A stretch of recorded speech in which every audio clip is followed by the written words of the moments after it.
Kerala vision connect and win. നേടൂ EV സ്കൂട്ടറുകൾ, smart ടിവികൾ, bumper സമ്മാനമായി EV കാർ തുടങ്ങി 2 കോടിയുടെ സമ്മാനങ്ങൾ.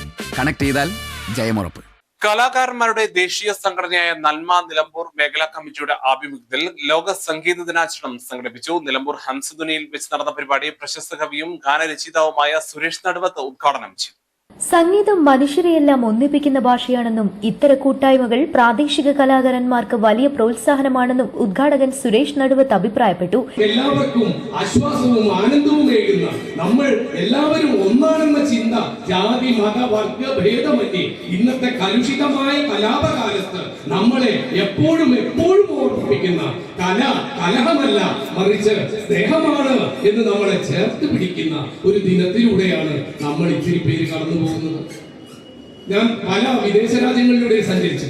അത്തരം വിദേശ രാജ്യങ്ങളിലൂടെ സഞ്ചരിക്കുമ്പോൾ യൂറോപ്പിലൊക്കെ പല സ്ഥലങ്ങളിലും വൈകുന്നേരമായി കഴിഞ്ഞാൽ ആളുകൾ കൂടുതൽ നമ്മൾ നെടുങ്കയം മാതിരി അല്ലെങ്കിൽ കനോലി ബ്ലോക്ക് മാതിരിയൊക്കെയുള്ള ധാരാളം സ്ഥലങ്ങൾ അവിടെയൊക്കെ കാണാം. ഒരു വയലിനും പിടിച്ച് അല്ലെങ്കിൽ ഒരു ഗിറ്റാറും പിടിച്ച് 1-2 ആൾക്കാർ അവരങ്ങനെ പാടിക്കൊണ്ടിരിക്കും.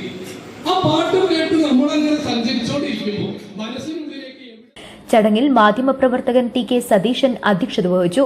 നന്മ മേഖലാ സെക്രട്ടറി ജയരാജ് തണൽ, പ്രമോദ് ഭാസ്കർ, രാജേഷ് അമരമ്പലം, ബാബുരാജ് വഴിക്കടവ്, സജി മുതുകാട് തുടങ്ങിയവർ സംസാരിച്ചു. ദിനാചരണത്തോടനുബന്ധിച്ച് വൈവിധ്യമാർന്ന കലാപരിപാടികളും അരങ്ങേറി. ഹംസധ്വനി സംഗീത് ഭവനിലെ വിദ്യാർത്ഥികൾ അവതരിപ്പിച്ച വയലിൻ ഫ്യൂഷൻ, ഭജനുകൾ എന്നിവ ശ്രദ്ധേയമായി.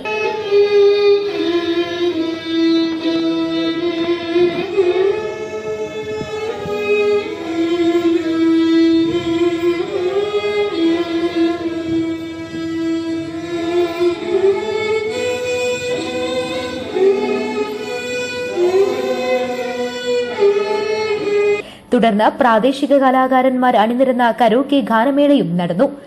നന്മ ഭാരവാഹികളായ ബിൻസി വിജയം, രാജേഷ് സന്തോഷ്, അഭിലാഷ് അടക്കര, സന്തോഷ് കുമാർ, ഗിരീഷ് അകമ്പാടം തുടങ്ങിയവർ പരിപാടികൾക്ക് നേതൃത്വം നൽകി. സംഗീതപ്രേമികളും നാട്ടുകാരുമടക്കം നിരവധി പേർ ചടങ്ങിൽ പങ്കെടുത്തു. News bureau, Nilambur. സ്വന്തം ഹൈസ്പീഡ് ഇന്റർനെറ്റ്, നമ്മുടെ സ്വന്തം ഇന്റർനെറ്റ്.